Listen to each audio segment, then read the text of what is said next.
جو شخص پابندی سے استغفار کرتا ہے اللہ تعالیٰ اس کے لیے ہر تنگی سے نکلنے کا راستہ بنا دیتا ہے۔ اگر تم نماز اس قدر پڑھو کہ تمہاری کمر ٹیڑھی ہو جائے اور اس قدر روزے رکھو کہ تمہارا بدن بہت پتلا ہو جائے، مگر ہرگز فائدہ نہ ہوگا جب تک حرام سے پرہیز نہ کرو گے۔ اپنی روح کا سودا کسی چیز کے ساتھ مت کرو، کیونکہ یہ وہ چیز ہے جو تم اس دنیا میں لے کر آئے تھے اور صرف اسے ہی واپس لے کر جاؤ گے۔ کوئی کمزور شخص تمہاری بے عزتی کرے تو اسے بخش دو، کیونکہ بہادروں کا کام معاف کر دینا ہے اور اللہ معاف کرنے والوں کو بہت پسند کرتا ہے۔ دنیا میں ایمان کے بعد اگر کوئی چیز ڈھونڈنا ہو تو اچھا دوست ڈھونڈنا، کیونکہ اچھا دوست ایسے درخت کی مانند ہے جو سایہ بھی دے گا اور پھل بھی۔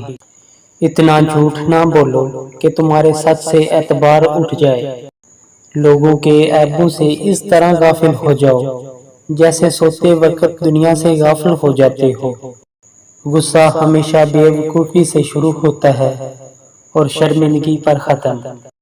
انسان کا سب سے بڑا کارنامہ یہ ہے کہ وہ اپنے دل اور زبان کو قابو میں رکھے۔